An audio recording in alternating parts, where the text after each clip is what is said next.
안녕하세요. OMF에서 동원 사역을 하고 있는 손창남입니다. 우리가 전하는 메시지보다 더 중요한 것은 사실 메신저입니다. 우리가 복음을 들고 가는 메신저로서 그 사람들한테 어떻게 보일까 하는 면이 굉장히 중요합니다. 무엇보다 중요한 것은 우리가 그 안에 어린아이처럼 다시 태어나는 경험을 해야 됩니다. 그 경험은 누가 하셨냐면 예수님이 그렇게 하셨죠. 예수님이 우리 가운데 능력이 많은 어떤 부자, 권력이 많은 사람, 그런 슈퍼맨 이렇게 오신 게 아니라 아주 힘없고 누군가의 돌봄을 받아야 되는 어린 아이로 오셨잖아요. 어머니 뱃속에서 태어나셨고 보통 아이들이 자라는 것처럼 그렇게 자랐습니다. 그 방법이 유대인들에게 복음을 전하기 위해서 유대인이 되는 유일한 방법입니다. 이런 방법.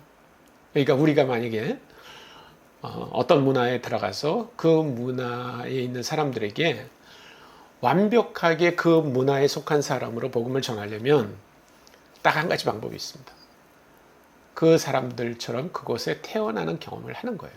그것을 우리가 성육신 원리다 이렇게 얘기를 합니다. 그런데 저나 여러분처럼 이미 어른이 되어서 그 경험을 하는 것은 굉장히 어렵고 고통스러운 작업입니다.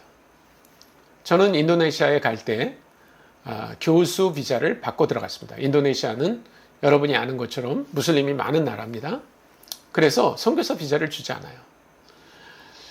근데 마침 제가 그 당시에 이제 한국에서 회계학 교수로서 회계학을 가르치고 있었는데 이미 저는 교수가 되기 전에 인도네시아 선교사가 되겠다고 그렇게 생각하고 있었습니다. 근데 그 당시만 해도 인도네시아 선교사가 되기 위해서 어떤 준비를 해야 되고 어떤 형태로 인도네시아에 가는지 몰랐어요. 그냥 막연하게 생각한 것은 저도 어느 때가 되면 신학 공부하고 목사가 돼서 인도네시아에 가서 교회를 개척할 것이다. 이렇게 생각하는 것이 제 생각이었습니다.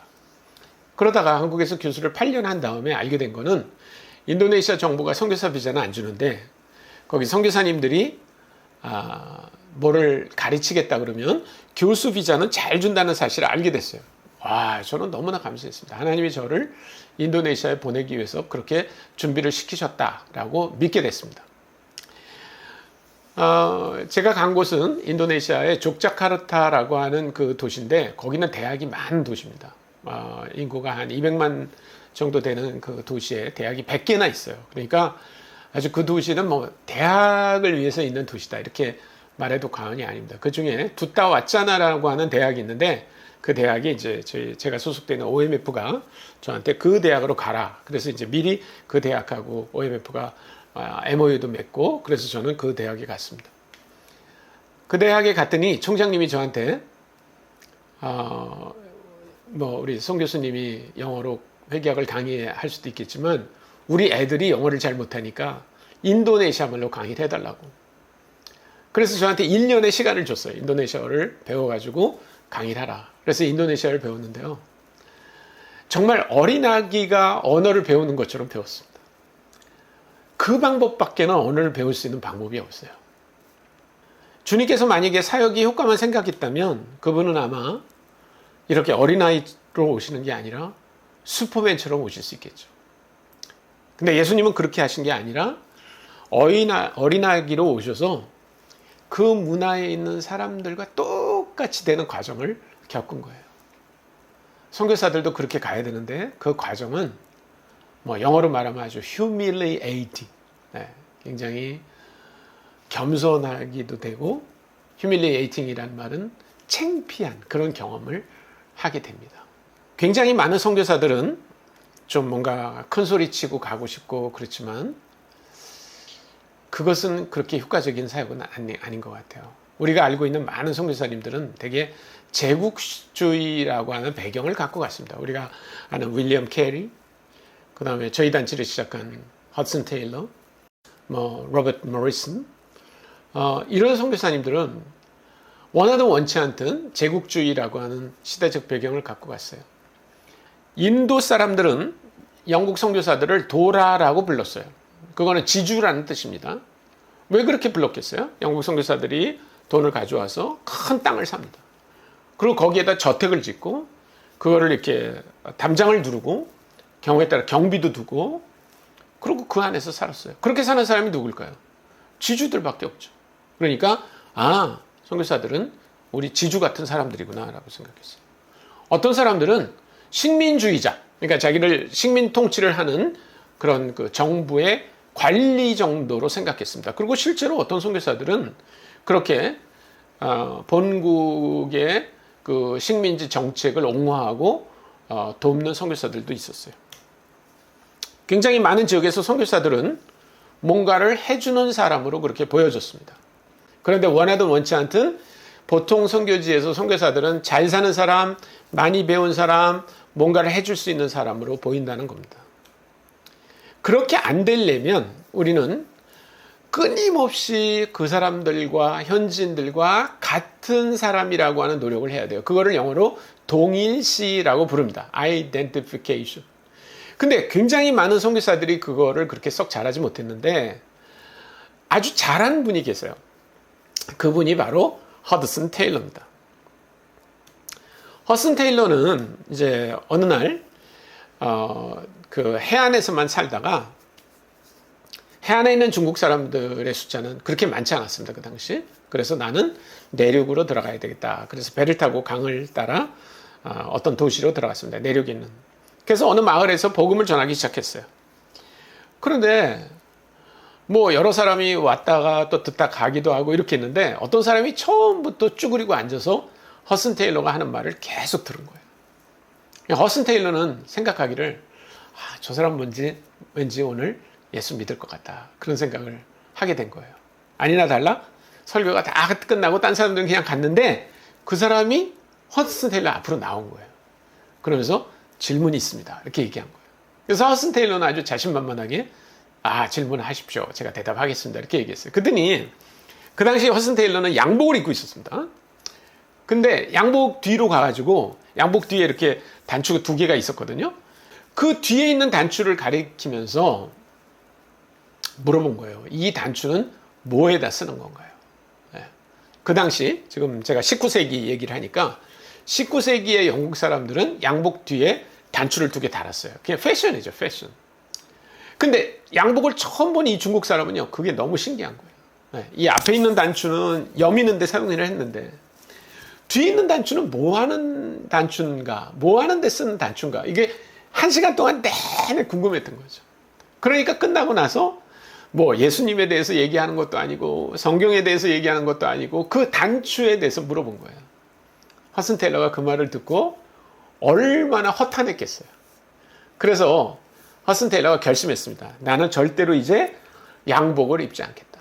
그래서 현지인처럼 그 바지 저고리, 핫바지를 입고 다녔어요. 근데 머리는 상고머리를 하고 그렇게 핫바지 입고 다니니까 좀 이상해 보이잖아요. 그래서 결국 중국 사람처럼 이렇게 변발을 했습니다. 여러분 그림에 보시는 것처럼 예전에 청나라 사람들이 이렇게 했습니다. 앞머리는 면도를 해서 밀고 뒷머리를 길러가지고 이렇게 댕기처럼 따고 다녔어요.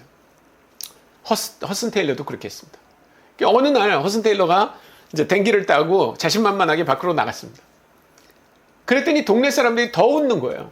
왜 그러나 그러고 봤더니 그 저작거리에는 전부 까만 댕기만 왔다 갔다 하는데 노랑 댕기가 하나 왔다 갔다 하는 거예요. 여러분 한번 상상을 해보세요. 그러니까 사람들이 그거를 보고 다 깔깔 웃고 그 사람이 누군지 알고 그렇게 되잖아요. 그래서 허슨 테일러는 집에 돌아와가지고 까만 그 염색을 하고 다녔다는 말이 있습니다.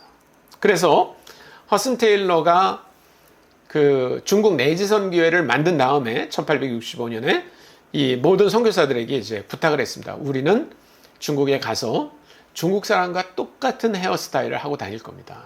똑같은 복장을 하고 다닐 겁니다. 그래서 지금 보시는 이 사진이 중국 내지선교회 선교사들이 찍은 사진입니다. 여러분 이분들을 한번 보십시오. 이 사람들이 사진 찍으려고 일부러 코스프레를 한 게 아니에요. 이렇게 하고 다녔어요. 그러면 어떤 느낌이 올까요? 여러분 어떤 외국 사람들이 만약에 이렇게 해서 자기 동네에 와서 산다 그러면 정말 이 사람들은 우리와 같아지려고 노력을 하는구나 라고 생각하지 않겠어요? 이 사람들은 정말 우리랑 친구가 될 수 있는 사람이구나라고 생각하지 않겠어요? 인도에 있는 어떤 선교사에게 물어봤다고 그럽니다. 당신네는 선교사가 필요합니까? 필요합니다.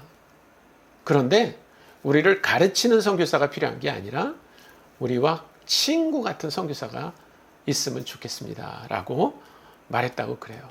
여러분, 이런 동일시는 선교사가 한참 지내다가 나는 이제부터 동일시를 해야지 그렇게 되는 건 아닙니다. 처음부터 동일시 되려는 노력을 해야 돼요. 그렇게 처음부터 그 사람들과 같아지려는 것을 긴밀한 유대 혹은 유착관계라고 얘기합니다. 여러분이 여기 사진에 보는 것처럼 오리가 부화해서 오리 새끼가 애미를 이게 쫓아다니잖아요. 그런 거를 생물학적으로 본딩이라고 합니다. 그러니까 우리 그 사람이나 혹은 그 다른 짐승들, 소나 말이나 이렇게 포유류는 아기로 태어났을 때 엄마와 유착관계가 형성돼요. 저절로. 왜냐하면 젖을 먹어야 되기 때문에. 근데 조류는 젖을 먹지 않잖아요. 그러니까 그런 유착관계를 누구와 처음 만나서 시간을 보내느냐에 따라 완전히 결정이 돼버려요. 네. 선교사도 똑같습니다. 선교사가 선교지에 가서 누구랑 시간을 보내느냐에 따라 완전히 달라집니다. 예를 들면 선교사가 현지인들과 처음부터 유착관계를 맺는 게 아니라 거기 가 있는 다른 선교사들하고 지낸다든지 아니면 거기 가 있는 한국 사람들하고 지낸다든지 그러면 현지인과 유착관계가 맺기가 어려워요. 그래서 처음부터 그 유착관계를 맺으라는 겁니다. 그렇게 해야만 그분들과 동일시할 수 있는 그런 상황이 돼요. 그래서 몇 가지 팁을 말씀드리면 첫 번째, 그 지역에 도착하자마자 가능하면 현지인 집에서 머물러라는 겁니다. 그러니까 홈스테이를 하는 거죠. 일주일이든 2주일이든. 그렇게 하면 처음부터 현지인이 해주는 음식을 먹게 되고 현지인과 살아보고 또 현지인의 좋은 점들을 보게 됩니다. 그러나 만약에 그냥 선교사가 그 동료들이 얻어준 렌트하우스에 그냥 가잖아요. 그러면 그렇게 되기가 쉽지 않아요. 두 번째는 개인 소지품을 20kg 정도로만 제한해서 가보라는 거예요. 여러분이 아마 여행해 보시면 알겠지만 20kg 짐이라는 게 뭐가 들어갈 게 있어요. 네. 근데 그 얘기는 뭐냐면 필요한 것들은 현지에서 조달해서 쓰라는 얘기죠. 대중교통만 이용하라는 겁니다. 처음부터 자가용을 사가지고 가지고 다니면요. 사람들과 접촉하는 면이 굉장히 줄어듭니다. 그러나 대중교통을 이용하다 보면 이 사람들의 문화는 이런 거구나. 이 사람들이 이럴 때 이렇게 행동하는구나 하는 것을 더 쉽게 알 수 있고요. 관계 속에서 언어를 배우라는 거예요. 잘못하면 한국 사람들은 보통 언어를 학원에 가서 배우든지 학교에 가서 배우든지 아니면 책을 통해서 배우지만 가장 좋은 거는 이웃들을 통해서 배우는 겁니다. 여러분, 사람들 중에 언어 제일 잘 배우는 사람 누군가요? 아이들이죠, 아이들. 아이들이 어떻게 배우나요? 학원이나 학교 가서 배우지 않습니다. 그냥 보통 사람들이 말하는 걸 다 들었다가 그거를 적재적소에 써먹게 되죠. 그래서 이런 것들을 통해서 우리는 현지인과 깊은 본딩을 하게 되고 그렇게 해서 그 사람들하고 동일시하는 과정을 계속 갈 수 있다고 생각합니다.